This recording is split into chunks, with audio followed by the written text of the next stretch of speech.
Welcome back my YouTube family and all student. तो कैसे हैं स्टूडेंट? आई होप सभी बहुत अच्छे से होंगे और सभी बहुत अच्छे से तैयारी भी कर रहे होंगे।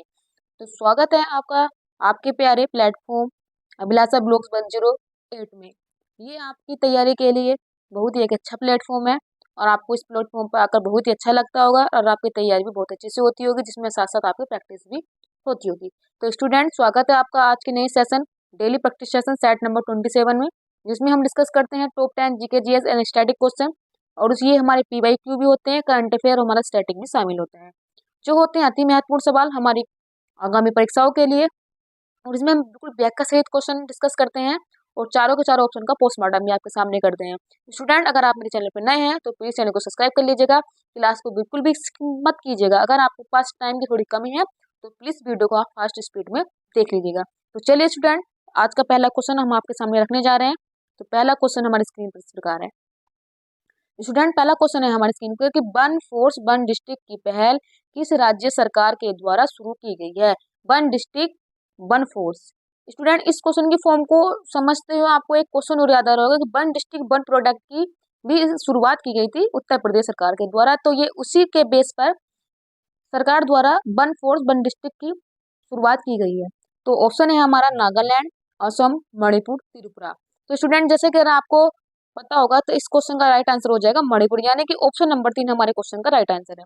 स्टूडेंट, आपको अगर पता होगा कि कुकी और मैती जो जनजाति है उसके बीच बहुत ही संघर्ष जारी है, तो उसी संघर्ष को विराम करने के लिए, वहां पे शांति स्थापित करने के लिए राज्य सरकार द्वारा ये वहां पर कदम उठाया जा रहा है। इसलिए उन्होंने वन फोर्स वन डिस्ट्रिक्ट यानी कि एक फोर्स और एक डिस्ट्रिक्ट में स्थापित किया जाएगा। तो स्टूडेंट, बहुत ही अच्छी पहल होने जा रही है कि शांति स्थापित हो जाए और सभी राज्यों में हमारी शांति स्थापित रहे, हमारा भारत जल्दी ही विश्व गुरु बने। तो ऐसी हमारी सोच है और आप सबकी सोच है और आपका हमारा प्रत्येक देशवासियों का ऐसा अहम योगदान रहे। तो चलिए स्टूडेंट, अगली क्वेश्चन देखते हैं जो हमारी स्क्रीन पर आज आ गया है। तो क्वेश्चन नंबर 2 हमारी स्क्रीन पर स्टूडेंट इस प्रकार है कि नारी शक्ति बंधन अधिनियम कौन से क्रम का संविधान संशोधन है? तो स्टूडेंट, ये बिल बहुत ही अहम है और स्पेशली देखा जाए महिलाओं के लिए, उनके योगदान के लिए, उनके पॉलिटिक्स में एक अहम योगदान के लिए बहुत ही ये अच्छा होगा। तो स्टूडेंट, आपको पता होगा कि हमारे भारत में नई विधानसभा को, जो हमारी पार्लियामेंट है, उसको स्थापित किया गया है और उसी में ही ये पहला बिल पारित किया गया था। और ये बिल रखा गया था हमारे वर्तमान कानून मंत्री अर्जुन राम मेघवाल जी के द्वारा। तो ये कौन से नंबर का संविधान संशोधन है, वही हमको इसको ऑप्शन में बताना है।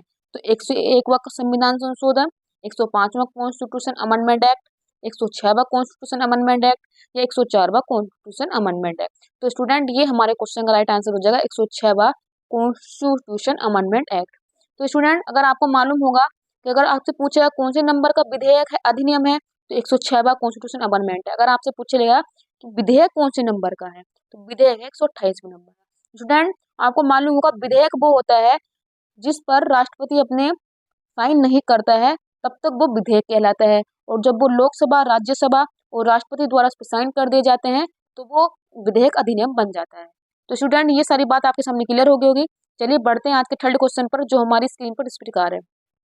स्टूडेंट, क्वेश्चन नंबर 3 है कि दंत चिकित्सक द्वारा किस दर्पण का उपयोग किया जाता है?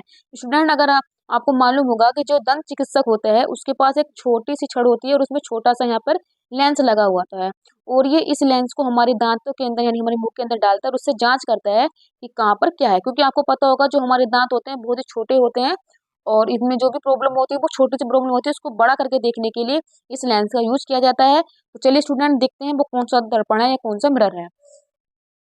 तो ऑप्शन है हमारे अवतल दर्पण, उत्तल दर्पण, गोलीय दर्पण या समतल दर्पण। तो स्टूडेंट, ये हमारे क्वेश्चन का राइट आंसर हो जाएगा, ये अवतल दर्पण का इस्तेमाल किया जाता है। अवतल दर्पण की जो इसकी खासियत होती है, इसको बोलते हैं, ये अवतल दर्पण जो होता है ये होता है, ये जो होती है ना, क्या बोलते हैं, प्रकाश को अपने अंदर समाहित कर लेते हैं, इसीलिए इसको बोलते हैं अभिसारी। अभिसारी इसको, इस लेंस की जो क्षमता होती है, क्वालिटी, इसको अभिसारी बोलते हैं। ये सारे प्रकाश को एक जगह संकुचित कर देता है। और अवतल दर्पण जो होता है इसको ये निगेटिव में, इसकी जो वो होती है निगेटिव में इसको रखा जाता है। और स्टूडेंट, ये हमारे क्वेश्चन हमारे सामने डिस्कस हो गया और आपको बहुत अच्छे से समझ में आ गया होगा। और इसको इंग्लिश में अगर देखा जाए तो इसकी इंग्लिश में कॉन्वेक्स लेंस भी बोला जाता है। तो चलिए स्टूडेंट, ये क्वेश्चन आपके सामने क्लियर हो गया है और आपको क्वेश्चन भी समझ में आ गया होगा। स्टूडेंट जैसे कि आप देख पा रहे होंगे ऑप्शन नंबर 2 उत्तल दर्पण। उत्तल दर्पण का उपयोग आपको पता होगा, जो हमारी साइड कार की होती है, कार की बैक साइड में ही यहाँ पे लगा हुआ होता है और ये पीछे की जितनी भी बड़ा स्पेस, छोटे बड़े स्पेस को बहुत ही छोटे दर्पण में दिखा देता है, जिसको हमारी गाड़ी चलाने में हमारे ड्राइवर को बहुत ही हेल्प होती है। तो चलिए स्टूडेंट, बढ़ते हैं आज के फोर्थ क्वेश्चन की तरफ, जो हमारी स्क्रीन पर इस प्रकार है। स्टूडेंट क्वेश्चन थोड़ा बड़ा है, इसलिए धैर्य बनाइएगा। इस क्वेश्चन को हम आपके सामने फुल डिटेल में बताएंगे और आपको ऐसा क्वेश्चन बताएंगे कि आपको कभी ये गलत नहीं होगा अगर ये क्वेश्चन आएगा। स्टूडेंट क्वेश्चन है कि जब कोई प्रकाश की किरण किसी अक्ष के समांतर आती है तो वह परिवर्तित होती है, तो वह कहाँ से परिवर्तित होती है, यही हमारे क्वेश्चन में पूछा गया है। तो स्टूडेंट पहले हम इसके लिए डायग्राम बनाएंगे, उसके बाद हम आपको इसका क्वेश्चन बताएंगे। स्टूडेंट जैसे कि आपने देखा होगा, जिसकी हमारे पास ये अक्ष है और हमने यहाँ पर ले लिया है उत्तल दर्पण, उत्तल नहीं अवतल दर्पण।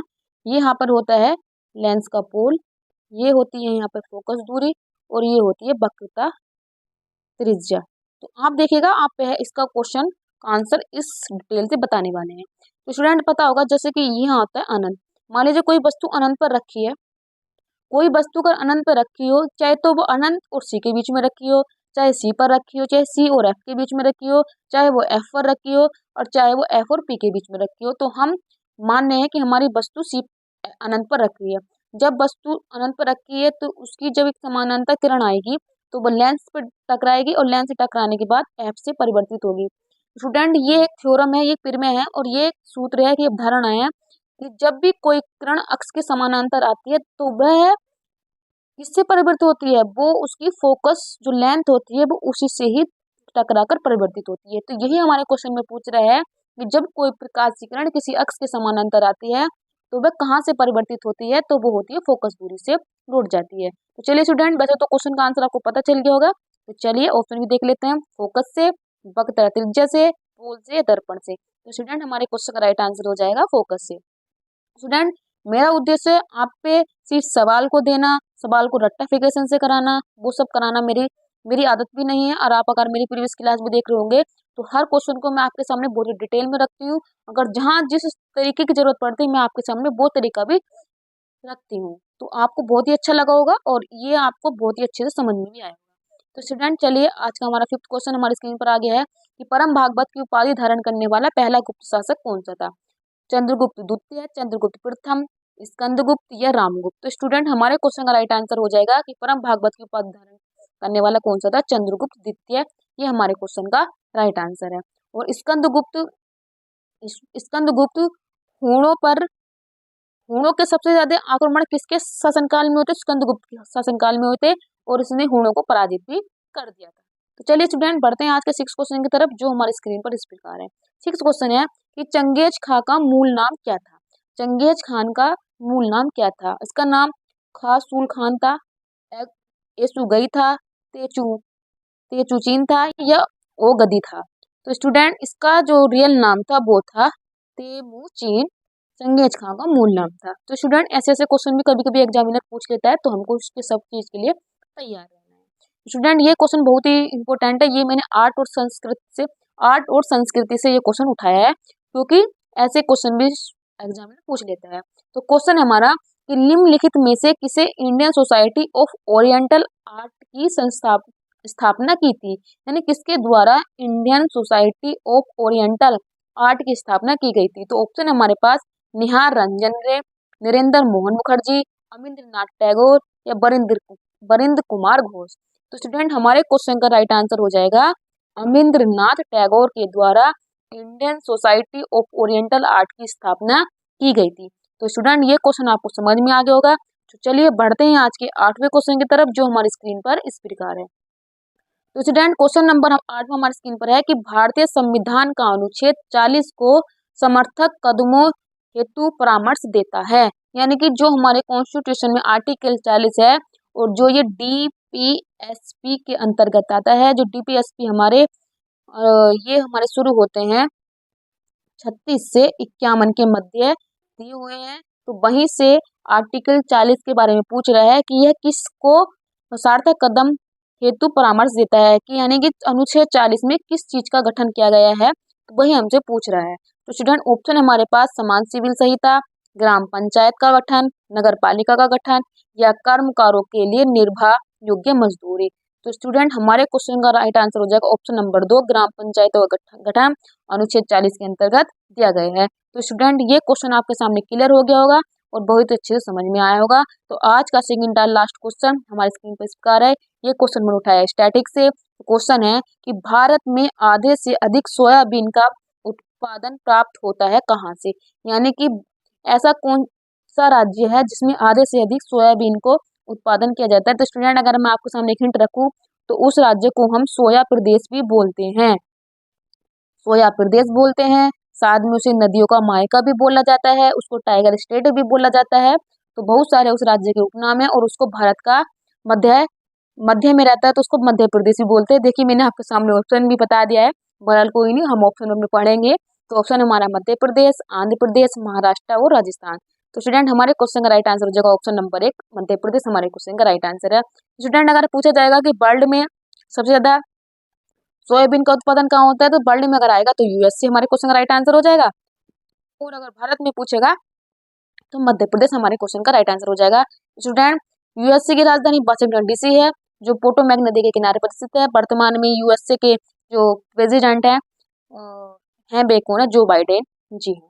और अमेरिका में ही भारत का दूसरा सबसे बड़ा हिंदू मंदिर न्यू जर्सी में बना है, तो ये भी आपको सभी को मालूम होगा। तो चलिए स्टूडेंट आज का 10th क्वेश्चन हमारी स्क्रीन पर आ गया है और ये हमारी श्रृंखला का आज का लास्ट क्वेश्चन होगा कि श्वेत क्रांति का संबंध है। श्वेत क्रांति का संबंध किसी से है वही हमको बताना है। श्वेत का मतलब होता है सफेद और सफेद को डिनोट किया गया है मिल्क से और मिल्क को हम बोलते हैं दूध। और मिल्क डे बनाया जाता है 26 नवंबर को, अभी पिछले दिन बनाया गया है। 26 नवंबर को बाबा साहब भीमराव अम्बेडकर की जयंती भी बनाई जाती है। पूरी जयंती नहीं बनाई जाती, उनके द्वारा जो संविधान का निर्माण किया गया है, सहयोग दिया गया है, उसके उपलक्ष्य में संविधान दिवस मनाया जाता है। भीमराव अम्बेडकर जी की जो जयंती बनाई जाती है वो 14 अप्रैल को बनाई जाती है भीमराव अम्बेडकर जी की जयंती। और वो प्रारूप समिति के अध्यक्ष भी थे और उन्होंने बहुत ही अमूल्य योगदान हमारे भारत के लिए दिया है और सदा हमारे स्वर्ण इतिहास में उनका नाम अमर रहेगा। चलिए स्टूडेंट अब हम पढ़ लेते हैं अपने ऑप्शन कि अंडा उत्पादन, दुग्ध उत्पादन, गेहूं उत्पादन या मछली उत्पादन। तो स्टूडेंट हमारे क्वेश्चन का राइट आंसर हो जाएगा ऑप्शन नंबर 2, दुग्ध उत्पादन में श्वेत क्रांति का संबंध है। तो स्टूडेंट कैसी लगी आपको क्लास? लास्ट में आप सभी के लिए एक छोटा सा मैसेज होता है कि thank you so much all student. जितने भी बच्चों ने लास्ट तक क्लास देखी उन सभी के लिए thank you so much. Subscribe my YouTube channel and support my YouTube channel. Channel का हमारे नाम है अभिलाषा ब्लॉग्स 108। स्टूडेंट अगर आपको क्लास और कंटेंट अच्छा लग रहा है और मेरे समझाने का तरीका भी आपको पसंद आ रहा है तो प्लीज स्टूडेंट क्लास को जरूर सब्सक्राइब कर लीजिएगा, क्लास को देखिएगा, शेयर भी कीजिएगा और अपना साथ यूं ही बनाए के रखिएगा। तो स्टूडेंट चलिए मिलते हैं अगले सेशन में।